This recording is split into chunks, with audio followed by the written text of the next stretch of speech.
derby between St Patrick's Athletic and Shelbourne. And forward to the big game this weekend between Derry City and Shelbourne. Hearts desperately needed a morale-boosting win, having lost 2 of their last 3 league games, and made an early exit from the cup at the hands of non-league wayside Celtic. Bohemians' title challenge may have waned slightly of late, but they started well against Finn Harps last night. Derek Swan's probing shot in the 5th minute signalled their intentions.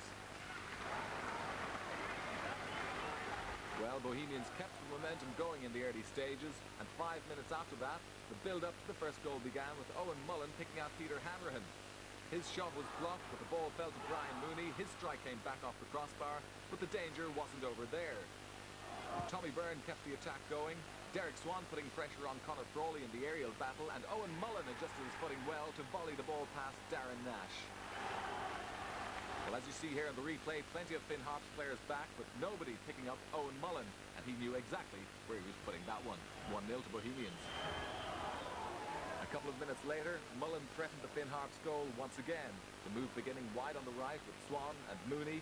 A nicely flighted cross, and again Mullen completely unmarked, but the header this time going the wrong side of the upright. The Bohemians' number 10 unable on that occasion to take advantage of some very slack defending.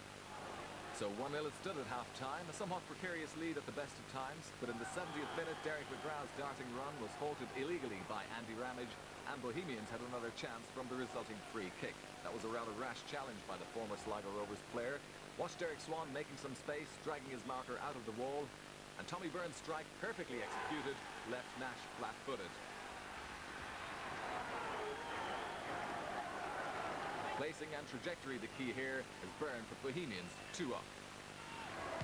It should have been comfortable for the home side from there on in, but 5 minutes from time, a rather innocuous challenge by James Call on Jonathan Speake resulted in a free kick to Finn Harps. And once again, the dead ball situation provided the route to goal. Unlikely that this next one had been rehearsed on the training ground up in Ballybuffet. Stuart Gold floating it in, and the ball appeared to come off Tommy Byrne before nestling in the back of the net. The free kick being taken from not the most threatening of positions, but anything can happen in a crowded goal mouth, and it did. Off Byrne's head, Henderson got a touch, but he couldn't keep it out. And so the home supporters were on the edge of their seats once again.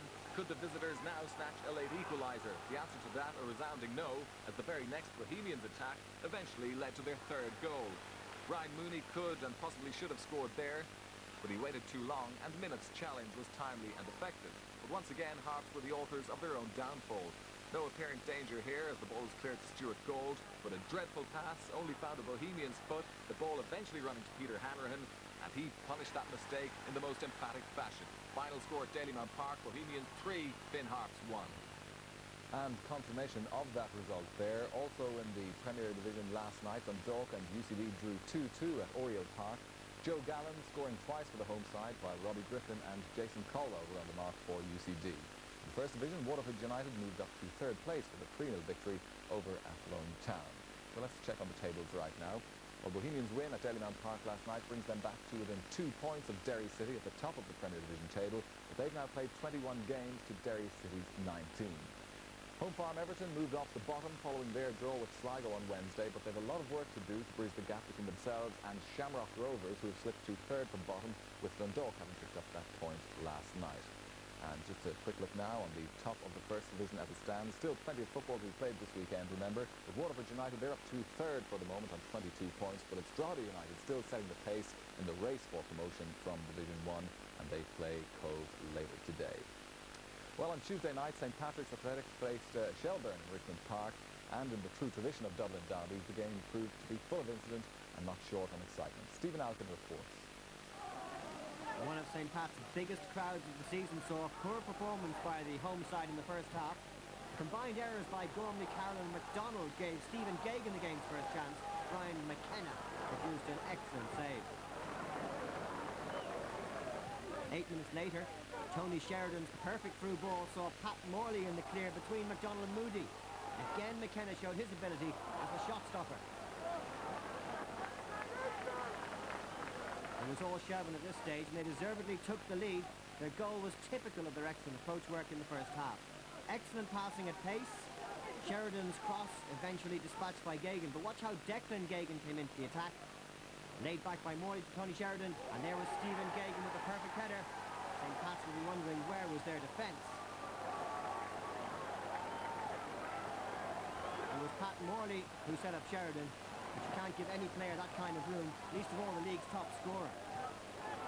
4 minutes from the interval and St. Pat's rose from their slumbers. Vodacon gave the ball away to Glynn. Jason Byrne found the space to get behind the defence for once, though his cross didn't find a red shirt. Riley and Gormley kept up the pressure. And Byrne's second cross was only half cleared by Costello. Ozam's shot came out to Glynn, and he scored his first league goal of the season, which certainly made Con Houlihan a happy man. And here's why. Shelbourne's defence never recovered their composure after Vodacon gave the ball away. Ozam did well to keep his shot down, and Declan Gagan's clearance was gleefully dispatched by Glynn. St. Pat's on terms against the run of play. In the second half, Greg Costello, booked earlier, should have been sent off for lashing out at Glynn. And minutes later, Trevor Crawley received a red card for his second caution for that challenge on Stephen Gagan. One of many decisions which mystified the players of both sides. In a game of this intensity, there has to be physical contact. Mr. McArdle wouldn't allow any last Tuesday. St. Pat produced a typical 10-man performance after that, putting 9 men behind the ball as Shells looked for the winner. Scully's dive under pressure from Moody didn't win any friends, and from that Pats nearly scored. Ozam did well to find Byrne, and he was clear on goal with only Goff to beat, and he should have done better, to say the least. Shelbourne's best chance in the closing stages fell to Sheridan. Scully's header, helped on by Vodacon, and the shot was brilliantly saved by McKenna. Stalemate then in Richmond Park, where Derry City were the only winners. And of course tonight, Derry City and Shelbourne meet at Brandywell in what is without question one of the most important league games of the season so far. The last time Derry City lost at home was to Cork City on October the 19th, a week before they last played Shelbourne. And that game turned out to be a thrilling 2-2 draw. Well, before